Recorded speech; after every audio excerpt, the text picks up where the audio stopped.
ओम शांति। 7 फरवरी 2024 की मधुर महावाक्य।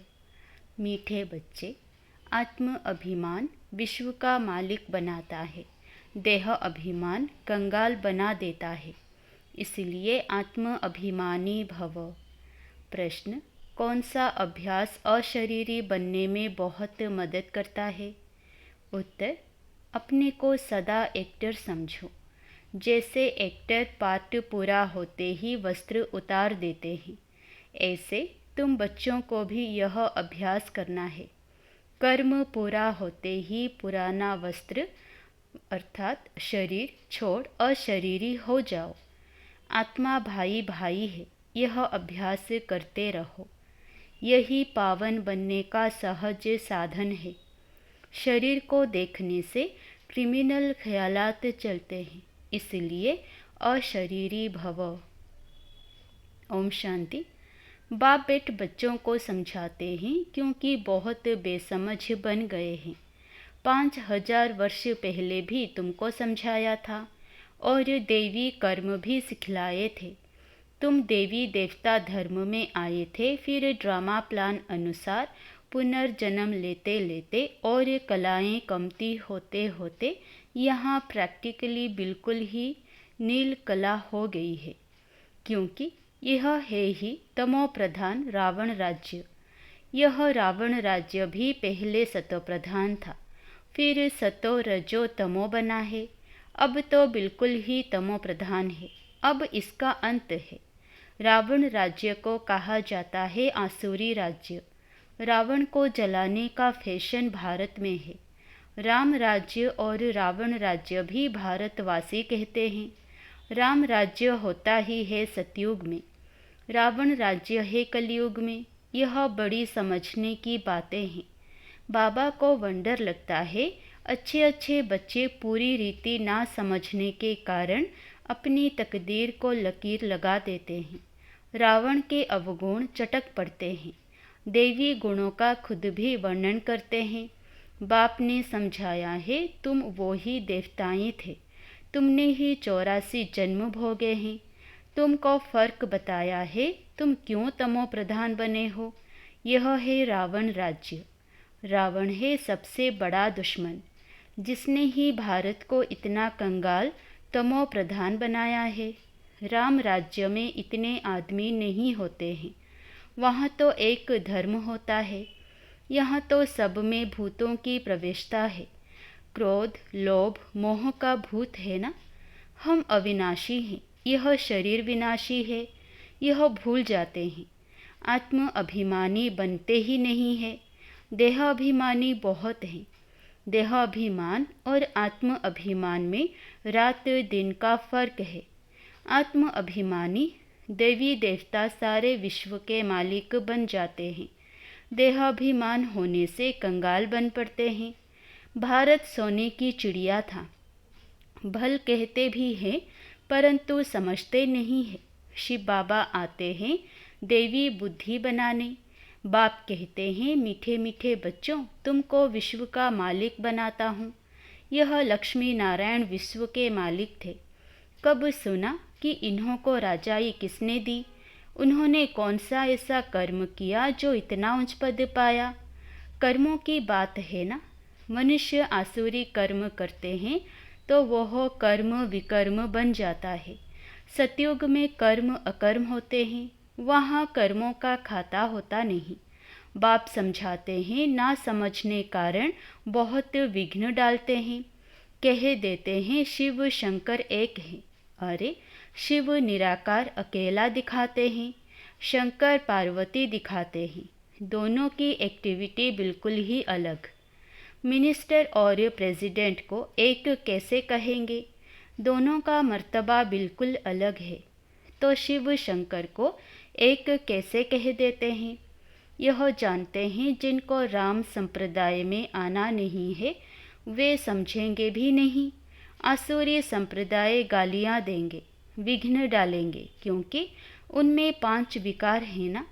देवताएं हैं संपूर्ण निर्विकारी, उन्हों का कितना ऊंच पद है। अब तुम समझते हो हम कितने विकारी थे। विकार से पैदा होते हैं, सन्यासियों को भी विकार से पैदा होना है, फिर सन्यास करते हैं। सतयुग में यह बातें नहीं होती। सन्यासी सतयुग को समझते भी नहीं, कह देते हैं सतयुग है ही है। जैसे कहते हैं श्री कृष्ण हजीरा हजूर है, राधे भी हजीरा हजूर है। अनेक मत मतांतर, अनेक धर्म हैं। आधा कल्प देवी मत चलती है जो अब तुमको मिल रही है। तुम ही ब्रह्मामुख वंशावली, फिर विष्णु वंशी और चंद्रवंशी बनते हो। वह दोनों डिनाइस्टी और एक ब्राह्मण कुल कहेंगे। इनको डिनाइस्टी नहीं कहेंगे, इनकी राजाई होती नहीं। यह भी तुम ही समझते हो। तुम्हारे में भी कोई कोई समझते हैं। कोई तो सुधरते ही नहीं। कोई ना कोई भूत है। लोभ का भूत, क्रोध का भूत है ना। सतयुग में कोई भूत नहीं। सतयुग में होते हैं देवताएं जो बहुत सुखी होते हैं। भूत ही दुख देते हैं। काम का भूत आदि मध्य अंत दुख देता है। इसमें बहुत मेहनत करनी है। मासी का घर नहीं है। बाप कहते रहते हैं भाई बहन समझो तो क्रिमिनल दृष्टि ना जाए। हर बात में हिम्मत चाहिए। कोई कह देते हैं शादी नहीं करोगे तो निकलो घर से बाहर, तो हिम्मत चाहिए। अपनी जांच भी की जाती है। तुम बच्चे बहुत पद्मापदम भाग्यशाली बन रहे हो। यह सब कुछ खत्म हो जाएगा। सब कुछ मिट्टी में मिल जाना है। कोई तो अच्छी हिम्मत रख चल पड़ते हैं, कोई तो हिम्मत रख फिर फेल हो जाते हैं। बाप हर बात में समझाते रहते हैं, परंतु नहीं करते तो समझा जाता है पूरा योग नहीं है। भारत का प्राचीन राजयोग तो मशहूर है। इस योग से ही तुम विश्व के मालिक बनते हो। पढ़ाई है सोर्स ऑफ इनकम। पढ़ाई से ही नंबरवार तुम ऊंच पद पाते हो। भाई बहन के संबंध में भी बुद्धि चलायमान होती है। इसलिए बाप इससे भी ऊंच ले जाते हैं कि अपने को आत्मा समझो, दूसरे को भी आत्मा भाई भाई समझो। हम सब भाई भाई हैं, तो दूसरी दृष्टि जाएगी नहीं। शरीर को देखने से क्रिमिनल ख्यालात आते हैं। बाप कहते हैं बच्चे अशरीरी भव, देही अभिमानी भव। अपने को आत्मा समझो। आत्मा अविनाशी है। शरीर से पार्ट बजाया फिर शरीर से अलग हो जाना चाहिए। वो एक्टर्स पार्ट पूरा कर कपड़ा बदली कर देते हैं। तुमको भी अब पुराना कपड़ा व शरीर उतार नया कपड़ा पहनना है। इस समय आत्मा भी तमो प्रधान, शरीर भी तमो प्रधान है। तमो प्रधान आत्मा मुक्ति में जा नहीं सकती। पवित्र हो तब जाए। अपवित्र आत्मा वापस नहीं जा सकती। यह झूठ बोलते हैं कि फलाना ब्रह्म में लीन हुआ, एक भी जा नहीं सकते। वहाँ जैसे सीजरा बना हुआ है वैसे ही रहता है। यह तुम ब्राह्मण बच्चे जानते हो। गीता में ब्राह्मणों का नाम कुछ भी दिखाया नहीं है। यह तो समझाते हैं प्रजापिता ब्रह्मा के तन में प्रवेश करता हूँ तो जरूर एडप्शन चाहिए।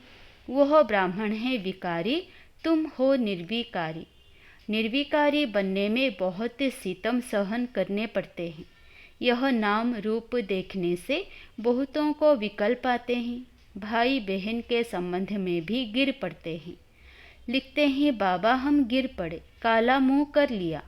बाप कहते हैं वाह, हमने कहा भाई बहन होकर रहो, तुमने फिर यह खराब काम किया। उसकी फिर बड़ी कड़ी सज़ा मिल जाती है। वैसे कोई किसी को खराब करते हैं तो उनको जेल में डाला जाता है। भारत कितना पवित्र था जो मैंने स्थापन किया। उनका नाम ही है शिवालय। यह ज्ञान भी कोई में नहीं है। बाकी शास्त्र आदि जो हैं वह सब भक्ति मार्ग के कर्म कांड हैं। सतयुग में सब सद्गति में है, इसलिए वहाँ कोई पुरुषार्थ नहीं करते। यहाँ सब गति सद्गति के लिए पुरुषार्थ करते हैं, क्योंकि दुर्गति में है। गंगा स्नान करने जाते हैं तो गंगा का पानी सद्गति देगा क्या? वो हो पावन बनाएगा क्या? कुछ भी जानते नहीं। तुम्हारे में भी नंबरवार है। कोई तो खुद नहीं समझते तो दूसरों को क्या समझाएंगे। इसलिए बाबा भेजता नहीं, गाते रहते हैं, बाबा आप आएंगे तो आपकी श्रीमत पर चलकर देवता बनेंगे। देवताएं रहते हैं सतयुग और त्रेता में। यहाँ तो सबसे जास्ती काम विकार में फंसे हुए हैं। काम विकार बिगड़ रह नहीं सकते। यह विकार है जैसे माई बाप का वर्षा। यहाँ तुमको मिलता है राम का वर्षा, पवित्रता का वर्षा मिलता है, वहाँ विकार की बात नहीं होती। भक्त लोग कहते हैं श्री कृष्ण भगवान है, तुम उनको 84 जन्मों में दिखाते हो। अरे भगवान तो निराकार है, उनका नाम शिव है। बाप कितना अच्छी रीति समझाते हैं, तरस भी पड़ता है, रहम दिल है ना। यह कितना अच्छे समझदार बच्चे हैं। भक्का भी अच्छा है, जिसमें ज्ञान और योग की ताकत है तो वो कशिश करते हैं। पढ़े लिखे को सत्कार अच्छा मिलता है, अनपढ़े को सत्कार नहीं मिलता है। यह तो जानते हो इस समय सब आसुरी संप्रदाय हैं, कुछ भी समझते नहीं है। शिव और शंकर का अंतर तो बिल्कुल क्लियर है। वो है मूल वतन में, वो हो सूक्ष्म वतन में। सब एक जैसे कैसे होंगे।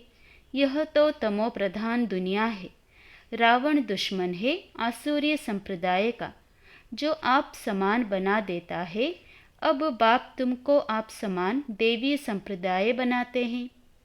वहाँ रावण होता नहीं, आधा कल्प उनको जलाते हैं।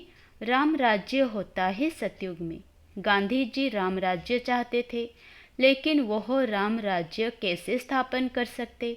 वह कोई आत्म अभिमानी बनने की शिक्षा नहीं देते थे। बाप ही संगम पर कहते हैं आत्म अभिमानी बनो, यह है उत्तम बनने का युग। बाप कितना प्यार से समझाते रहते हैं, घड़ी घड़ी कितना प्यार से बाप को याद करना चाहिए। बाबा आपकी तो कमाल है, हम कितने पत्थर बुद्धि थे, आप हमको कितना ऊंच बनाते हैं। आपकी मत बिगड़ हम और किसी की मत पर नहीं चलेंगे। पिछाड़ी को सब कहेंगे बरोबर ब्रह्मा कुमार, ब्रह्मा कुमारियाँ तो देवी मत पर चल रहे हैं। कितनी अच्छी अच्छी बातें सुनाते हैं, आदि मध्य अंत का परिचय देते हैं, कैरेक्टर सुधारते हैं। अच्छा, मीठे मीठे सिकिलधे बच्चों प्रति माता पिता बाप दादा का याद प्यार और गुड मॉर्निंग। रूहानी बाप की रूहानी बच्चों को नमस्ते। धारणा के लिए मुख्य सार।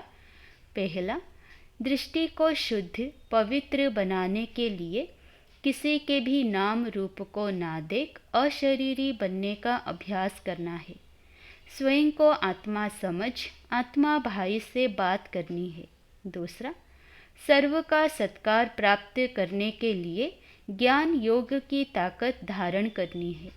देवी गुणों से संपन्न बनना है, कैरेक्टर सुधारने की सेवा करनी है। वरदान, बीमारी कॉन्शियस के बजाय खुशी खुशी से हिसाब किताब चुक्त करने वाले सोल कॉन्शियस भव। बीमारी कॉन्शियस के बजाय खुशी खुशी से हिसाब किताब चुक्त करने वाले सोल कॉन्शियस भव। तन तो सबके पुराने हैं ही, हर एक को कोई ना कोई छोटी बड़ी बीमारी है।